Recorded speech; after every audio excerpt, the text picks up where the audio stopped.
पुस्तक आपको बताई है, बहुत सारी बहनों को पुस्तक नहीं मिल रही है। ऐसे में हमें क्या करना चाहिए, कौन सा पाठ करना चाहिए जिससे कि माता महालक्ष्मी व्रत का पुण्य फल हमें प्राप्त हो सके, किस चीज से, यानी कि हमें घी कौन सा लेना चाहिए। तो देखिए, आप तिल का तेल भी ले सकते हैं और घी भी ले सकते हैं। और माला कौन सी होनी चाहिए, तो ये है कमलगट्टे की माला। देखिए दोस्तों, माता महालक्ष्मी के मंत्रों का जप हमें कमलगट्टे के माले पर ही करना चाहिए। तो आप सबका बहुत बहुत धन्यवाद। लास्ट ईयर मैंने आप सबसे कहा था कि मेरी माला टूट जाती है, तो आप सबने कहा था कि मैम डिब्बे में कपूर रख के, तो ये देखिए इसके अंदर अभी भी कपूर है। ये कपूर की टिकिया रखकर मैंने इसे रखा हुआ था, तो ये बिल्कुल सेफ है। तो आप भी इस तरह से स्टोर करें। आप में से कई बहनों ने मुझे सजेस्ट किया था, तो ये बहुत ही अच्छा टिप था, थैंक यू इसके लिए। और कमलगट्टे की माला पर ही मंत्रों का हम जप करेंगे हर दिन, संध्या के समय, सुबह के समय, दोनों समय आप कर सकते हैं, या आपके पास सुबह समय नहीं है तो शाम को कर सकते हैं। माता महालक्ष्मी व्रत से जुड़ी बहुत सारी बातें इस वीडियो में हम आपके साथ शेयर करेंगे, प्रतिमा भी दिखाएंगे, भोग भी बताएंगे, सभी जानकारी इस वीडियो में हम आपके लिए लेकर आए हैं। नमस्कार, वेलकम टू माय चैनल, मैं हूं मनीषा। दोस्तों, आप सभी के रिक्वेस्ट पर ये वीडियो बिल्कुल आ चुकी है। तो देखिए, सबसे पहले हम चौकी लगाते हैं। तो चौकी के लिए देखिए, लकड़ी की चौकी लेना है। तो यहाँ पर चौकी मैंने रख ली है, तो ये है लकड़ी की चौकी, इस तरह से आपको ले लेना है। आप स्टडी टेबल आता है वो भी आप ले लीजिएगा, क्योंकि कई बहनें कह रही थी कि मैम हमारे पास लकड़ी की चौकी छोटी है और कलश और ये दीपक वगैरह रखने के लिए वो पर्याप्त नहीं है, तो क्या हम स्टडी टेबल ले लें क्या? बिल्कुल आप स्टडी टेबल ले सकते हो, पहला आपका आंसर। दूसरा, आप प्रतिमा कौन सी लेनी है। तो देखिए, हम लोगों के पास ये वाली प्रतिमा है माता लक्ष्मी की गज स्वरूप, यानी कि दोनों तरफ से हाथी जल से स्नान करा रहे हैं और माला पहना रहे हैं। तो ये वाली प्रतिमा, कभी कभी माला भी रहता है, तो आप कंफ्यूज ना हो, ये ले लीजिए। यदि आपके पास पहले से घर में ये वाली प्रतिमा, ज्यादातर लोग दीपावली पर पूजा करते हैं, तो ये भी आप ले सकते हो, कोई परेशानी नहीं है। इस तरह की प्रतिमा जिसमें भगवान गणेश बने रहते हैं, इनकी प्रतिमा हमें लेना है। अब देखिए, जब ये प्रतिमा हम लेंगे तो हमें अलग से गौरी गणेश बनाना पड़ेगा, ठीक है, ये आप समझ लीजिए, क्योंकि बिना भगवान गणेश की हमारी कोई पूजा संपूर्ण ही नहीं होती है, प्रथम पूज्य देवता है। तो पहला आपका ये चीजें आपको समझ लेनी है। माला के बारे में आपको क्लियर हो गया। ये भोग प्रसाद की कि हमें भोग कौन सा लगाना है और कितनी बार लगाना है। तो देखिए, भोग हमें सुबह और शाम दोनों समय आपको लगाना है। जब आप पहले दिन 11 सितंबर को सुबह सवेरे चौकी वगैरह आप स्थापित कर दीजिएगा, पूजा कर लीजिएगा। और पूजा की प्रैक्टिकली वीडियो मेरे चैनल पर है, लिंक हम डिस्क्रिप्शन में देंगे, आगे आपको सुबह सुबह वीडियो आपको मिल जाएगी।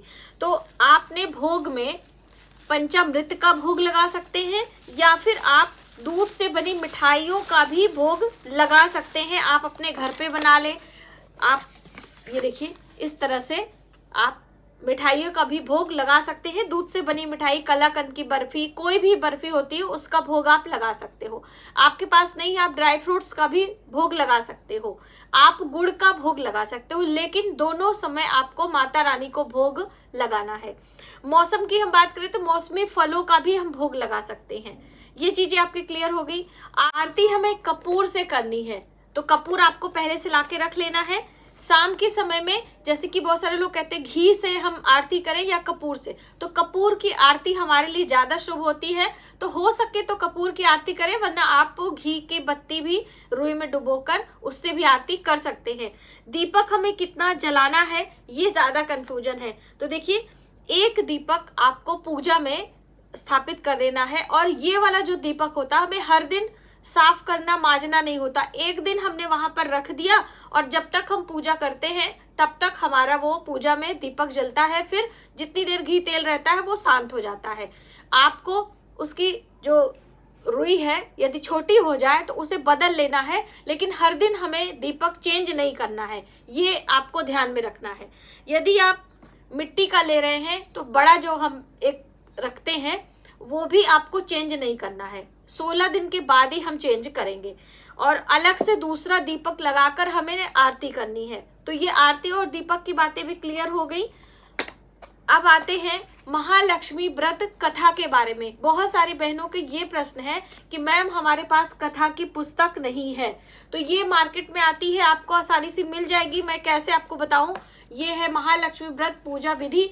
तो अगर आपको नहीं मिल रहा है तो हमने कथा ऑलरेडी सुनाई है, तो आप वहां पर जाकर कथा हमारे वीडियो से लेकर सुन सकते हैं, कोई परेशानी नहीं है, आपने कथा सुन लेनी है। तो ये आपका क्लियर हो गया।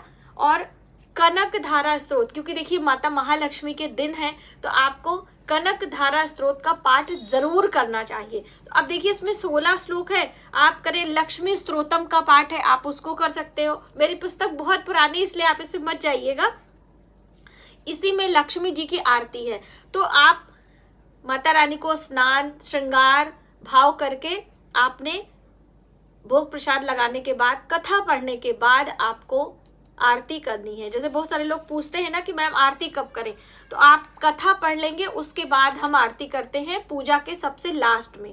ठीक है, दोनों समय आरती और एक समय कथा आप पढ़ लीजिएगा जब भी आपको अवसर मिले। ये हो गया। कलश का मैंने आपको शॉर्ट वीडियो में बताया था कि हमें श्री कलश यानी कि इस तरह से नारियल वाला कलश हमें पानी वाला रख के लगाना है माता जी के लिए, क्योंकि जब शिव जी की पूजा में हमने आपको दीप कलश बताया था तो बहुत सारे लोग कंफ्यूज थे कि हम दीप कलश लगाएं कि श्री कलश लगाएं। देवियों की पूजा में ज्यादातर श्री कलश लगाया जाता है, नवरात्रि पूजा में भी माता रानी के लिए हम लोग लगाते हैं ना, तो ये चीजें थोड़ा सा आपको समझ लेना है। अब पहले दिन श्रृंगार चढ़ाना है, तो देखिए श्रृंगार पहले मैं आपको दिखा दूं। तो पहले दिन का जो श्रृंगार होता है उसमें आप अपनी श्रद्धा के अनुसार चढ़ा सकते हैं कुछ भी। आपके पास कोई नई चीज रखी है, जैसे कि बिंदी आपने ले लिया, सिंदूर की डब्बी आप रख दीजिए, चूड़ियां रख दीजिए, इत्र रख दीजिए, कुछ भी 2-4 चीजें श्रृंगार की रख दीजिए, हो सके तो पूरी चीजें रख दीजिए। बाद में इसका क्या करना है, बहुत सारे लोग अभी पूछने वाले हैं, तो मैं पहले ही आपको क्लियर कर दूं, ये आप प्रसाद के रूप में ले लीजिएगा जो हम पहले दिन चढ़ाते हैं।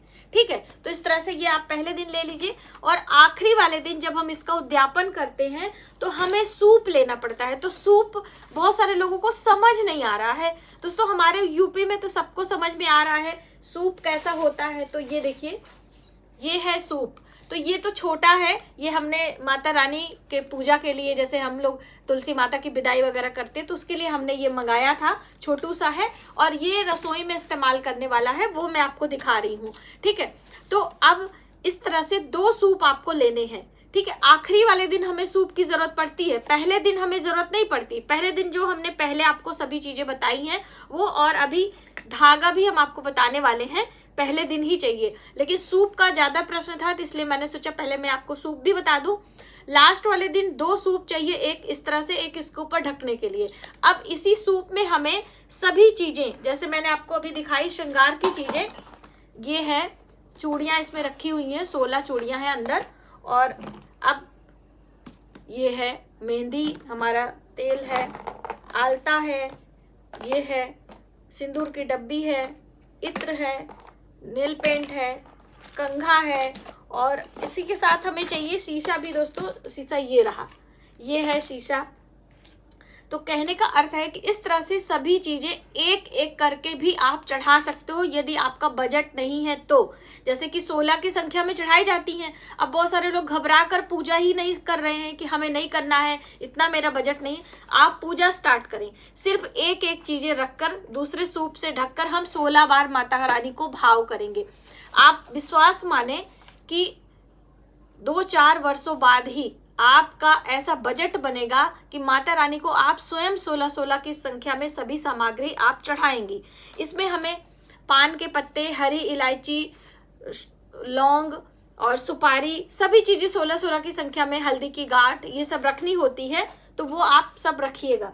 ठीक है, अब इन सब चीजों को हमें माता महालक्ष्मी के मंदिर में रख कर आना है। बहुत सारे लोग पूछते हैं ना कि हमें कहाँ पर, तो माँ लक्ष्मी के मंदिर आपके घर के आसपास में है तो आप वहां पर दान कर सकते हो। यदि नहीं है मंदिर तो आप किसी भी देवी के मंदिर में आप रख सकते हैं, दुर्गा माता का मंदिर हो, कोई भी देवी का मंदिर हो, आप वहां पर रख सकते हो।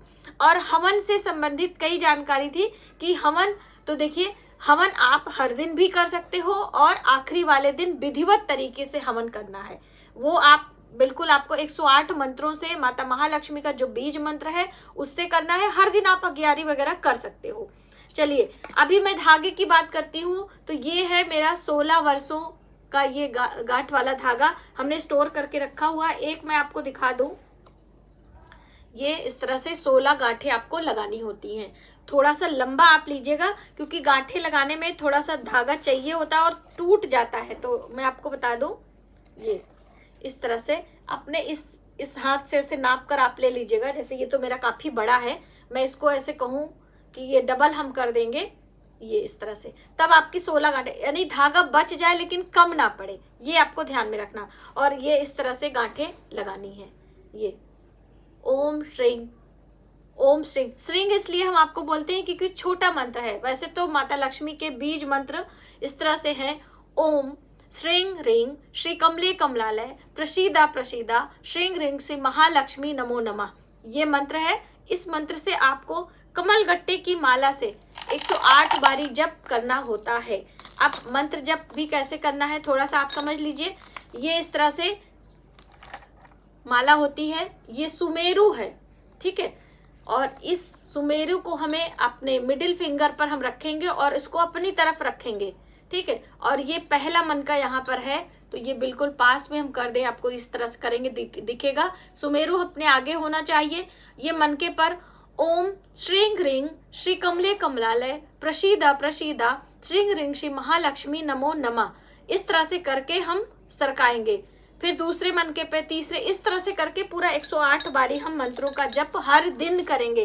देखिए दोस्तों, व्रत रखना ही बहुत बड़ी बात नहीं है। व्रत का अर्थ होता है त्याग। तो हम कितने चीजों का त्याग कर रहे हैं, हम अपने इंद्रियों के सुखों का त्याग कर रहे हैं, वो होता है व्रत और उपवास, जिसमें अन्न का त्याग, चोरी चुगली निंदा का त्याग करते हैं, हम अपने कंफर्ट जोन से हटकर कुछ अलग करते हैं, तो वो सारी चीजें त्याग के अंतर्गत आती हैं। लेकिन मंत्रों का जप, पाठ, कथा, ये सारी चीजें माता रानी को प्रसन्नता दिलाती हैं और माता रानी की कृपा से हमारे घर में सुख समृद्धि आती है। तो आपको मंत्र का जप, कथा, पाठ आदि जरूर करना है। ऐसा नहीं है कि आपने व्रत नहीं किया है तो आप ये नहीं करेंगे। आप पहले दिन चौकी लगा लें, यदि पीरियड हो जाता है तो आप बीच में लगा सकते हैं पूर्णिमा तिथि पर, या फिर आप आखिरी वाले दिन भी सुबह सवेरे से चौकी लगाकर और विधिवत तरीके से पूजा अर्चना आप कर सकते हो, ठीक है। तो मैंने सोचा मैं एक कंप्लीट वीडियो आपको बना दूं जिससे कि आपको आसानी हो।